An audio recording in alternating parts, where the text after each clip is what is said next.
Welcome to Faith Across Borders. I'm your host, Graham Joseph Hill.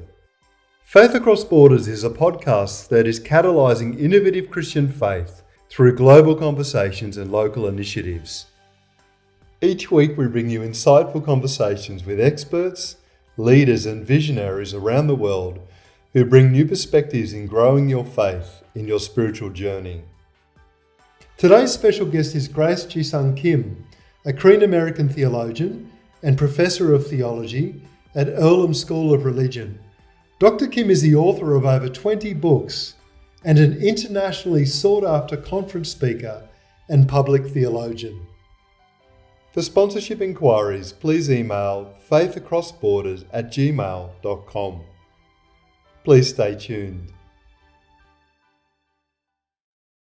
You've said that traditional Euro-Western theologies fail to nourish the soul of those who don't have a Western background or who are immigrants into Western countries. What do you mean by that? Well, anyway, let me say thank you for inviting me. I appreciate being invited into this project. So I think for so long, for over 2,000 years, theology has been Eurocentric.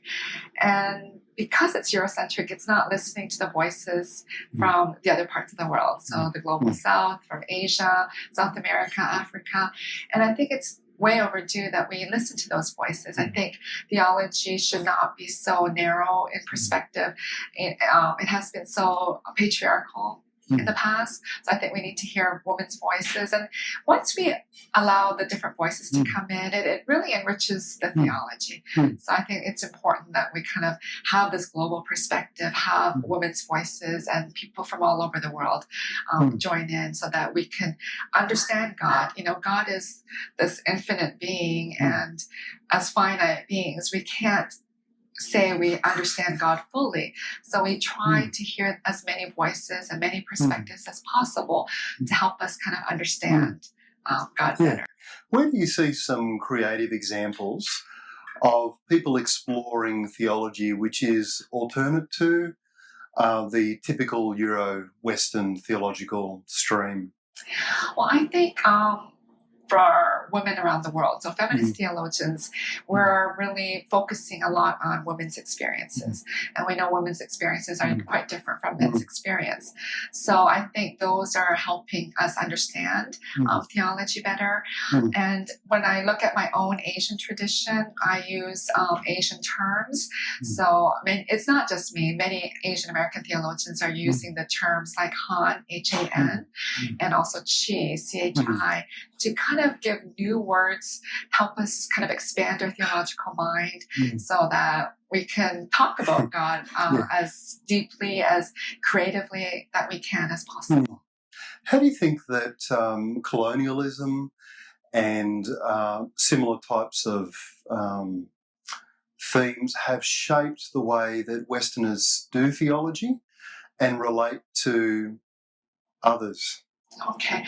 Well, I think for a long time, those in power, which will be the West, have colonized, the rest of the world in one way or another. There's many forms of colonialism. Before, in the past, it was colonizing the land. But now there's different forms where you are colonizing resources and workers in a different format. And I think in a way, theology has done the same thing where they are colonizing. So I think with the rise of post-colonial literature and post-colonial scholars, there is a movement of decolonization of people, decolonization of culture and minds, and also of religion. That we can't just have this center, the Eurocentric center, kind of colonizing all of theology, saying that's the only way to do theology, that's the only way to understand God. So I think we need to have this openness. We need to kind of unpack the colonialism so that we can kind of move away from that. Yeah. Can you give me an example of a doctrine, like a pneumatology, the theology of the Spirit, for instance, that you've attempted to decolonize?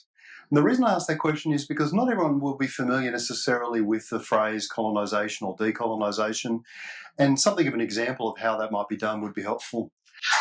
Okay, that's a huge question. It is, yeah. I But do let me ask try. these big Yeah, questions. these are all big questions. They're good questions. So let me try to kind of answer in the fact that, we have the Old Testament, we have Ruha, and then the New Testament, we have Pneuma. I think when theology was centered in Europe, particularly with German theologians, we use the word Geist. So those who hold the power are able to use their language, and language is very important. That's basically all we have when we're doing theology or theological discourse and language.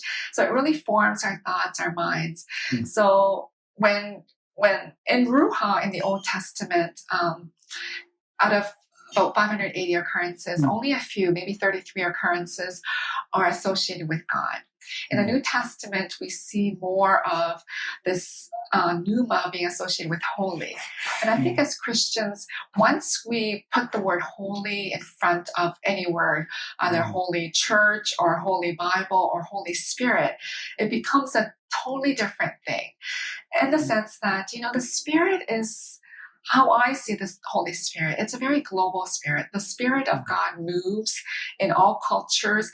If you go, and I know you're touring around the world, when you visit different cultures and different people, they all have this understanding of the Spirit. That's why I bring in the Asian concept of Chi, this understanding of the Spirit. So if all cultures have this understanding of the Spirit, and in the Old Testament where we find, God says, I will be who I will be, there's no way of us to kind of colonize or say this is the only way to understand God. And so in pneumatology, once we added the word holy, it felt like only Christians had this monopoly over what the Spirit is or how we can articulate the Spirit. And so in a sense, we've kind of colonized it. We've kind of made it our own, and everyone else is false or wrong.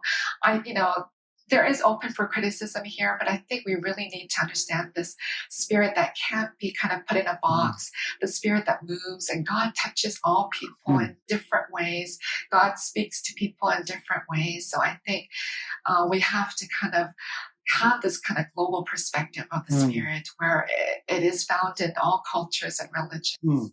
Where do you see resemblances or connections between Eastern understandings of Chi and Han and a Western Christian understanding of the Spirit? So when you do the linguistics, when you're doing linguistic analysis, or when you're looking at the word and the origin of the word, Chi is very similar to the Hebrew understanding of Ruha and the New Testament understanding of Pneuma. So they're all basically words that capture the meaning of energy, of life-giving, spirit, breath,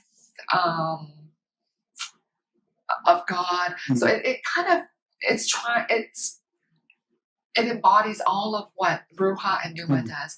So when you see this similarity, you can't help but think perhaps Asians have been talking about this for a long time, and then Christians keep saying you can't talk about that, we have the Holy Spirit. There is that clash. But I think for thousands of years, Asian culture have talked about Chi and made it more accessible, where it's part of their everyday life. And I think that gives a new perspective to the Holy Spirit.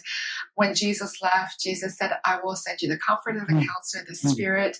The Spirit will be with you. But I think as Christians, unless you experience like the Pentecostal revival, we think the Spirit is not around or is dead, and we don't really experience the Holy Spirit. But I think the accessibility that Asian culture, when we talk about Chi, and it's part of our everyday language, everyday lives, that kind of reminds us, hey, the Spirit is always with us, whether we call it Holy Spirit or Spirit or Chi or whatever language that we have. So you see this opens up opportunities for interreligious conversations and understandings, and also maybe opportunities for describing more about what Christian theology understands other areas as well. I'm always interested in interfaith dialogue for many reasons. I think here in the United States, where there is so much immigration, and immigration is happening in Australia and all parts of the world, we have to be able to live with one another. And different religions will clash, and different cultures will clash, linguistics will clash.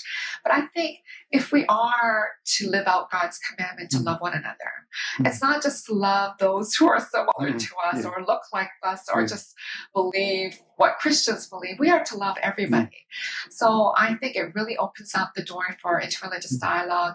When I first began showing my interest in interreligious dialogue, I thought maybe the path of just talking about God or the doctrine of God or our Christology might be helpful. And I found both of them very limiting.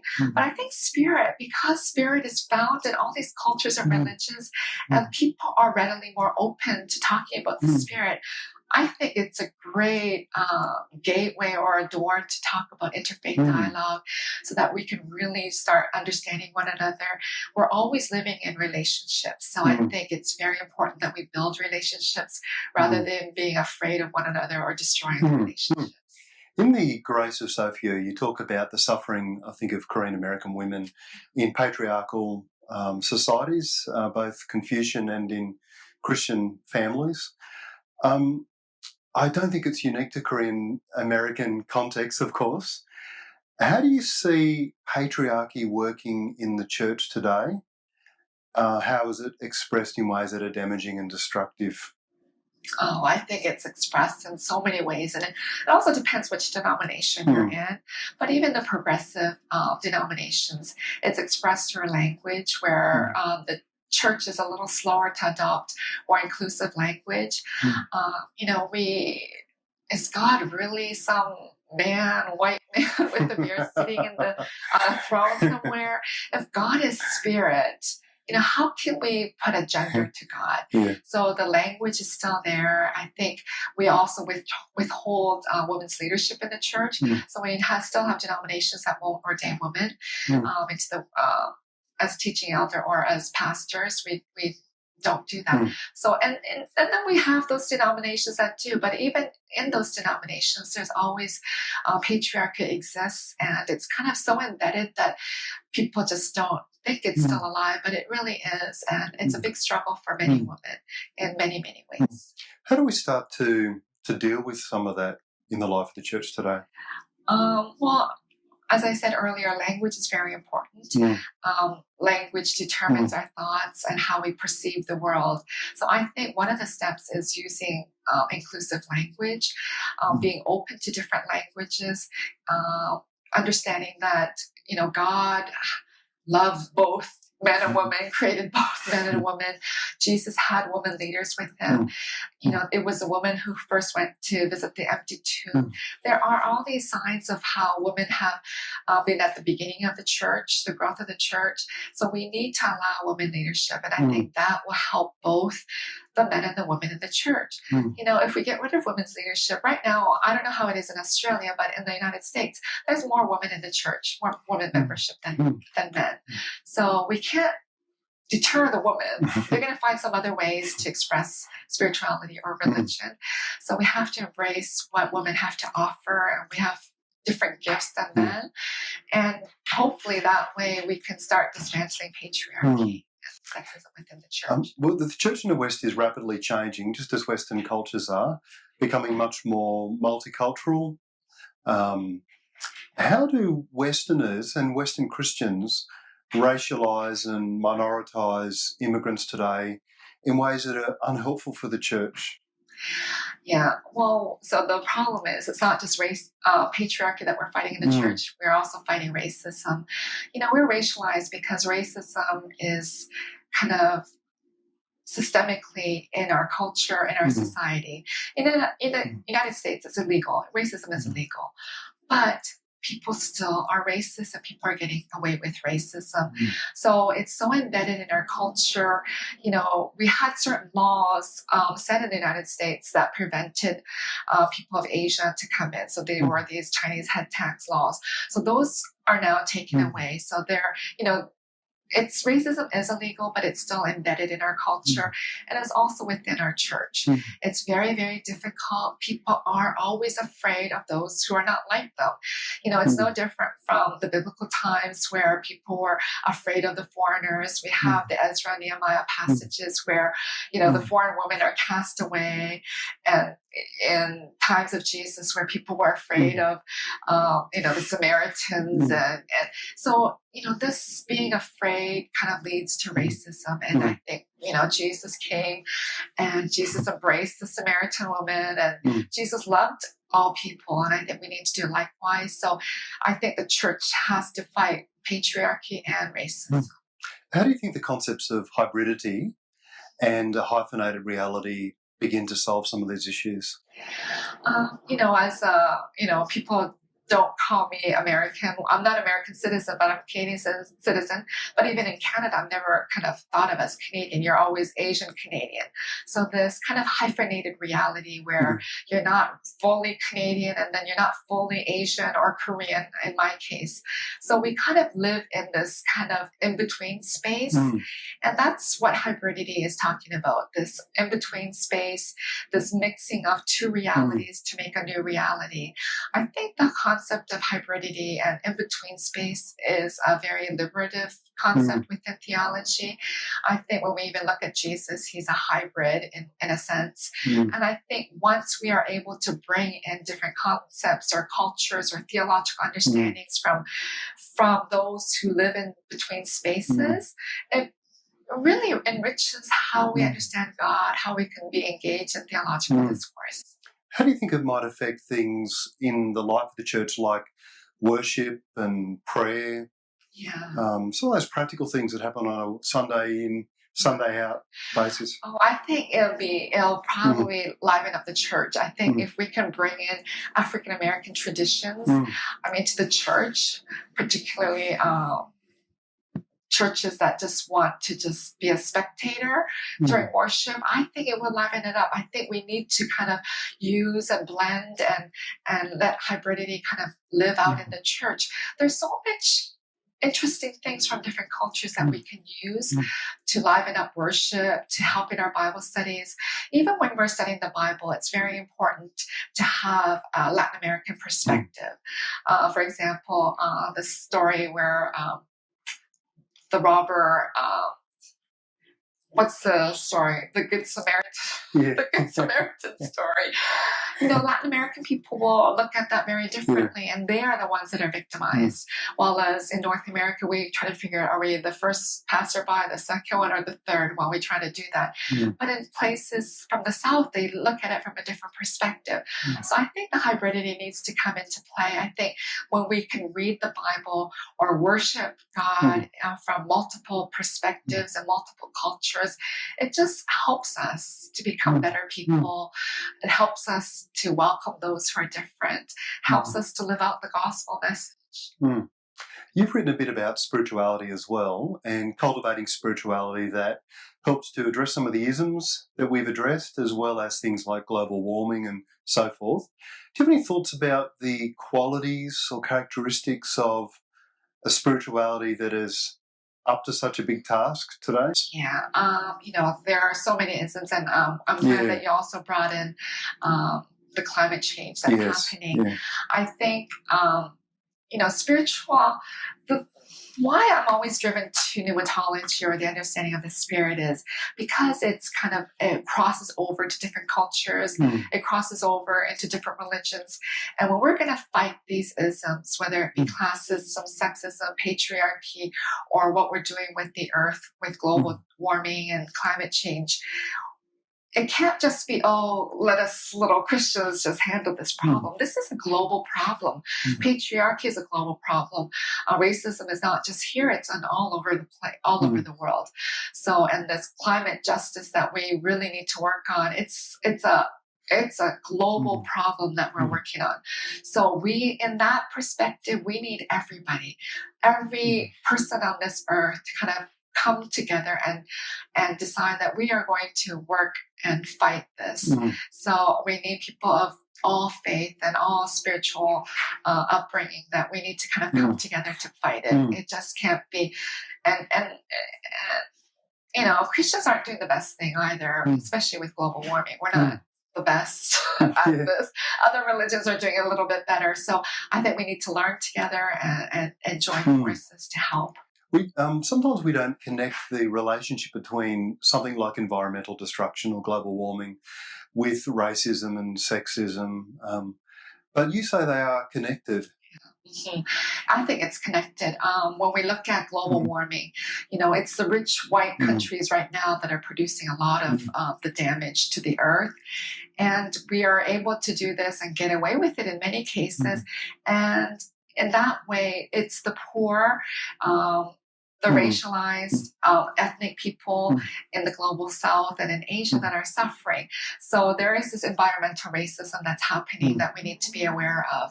So I think, there's a lot that the church needs to be engaged in, and I hope that we can kind of work together. But this, we only have one planet to live on at this point.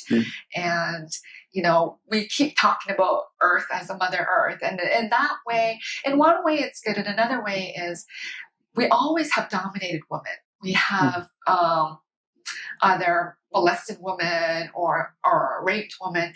And because we feminize the earth, we do the same thing. We rape the earth. We take whatever we want from the earth for our enjoyment, and the earth is dying. So I think we have to be careful of how we do these imagery, how we understand. And if God created the world, we are to be good stewards and take care of the world. And I think that's number one priority. We just celebrated Earth Day on April 22nd this year. And I think we have to keep in mind that this is a big fight and we all have to do it together. Now, there's been a lot written and spoken about the mission of the church today. There's a missional church conversation and so on in the West. What do you think is the mission of the church, and how do we pursue that mission? Wow, that's a big question too. I don't know if I always ask these grand questions. Yeah, you do. They're very good questions, I must say. I don't know if there's, because I know, in seminaries people talk about the missional church. I don't know if the church has one mission or the mission. I think there may be multiple missions.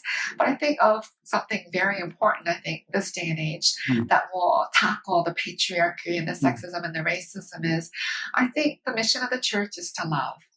I think when Jesus came, he showed us how we are to love one another.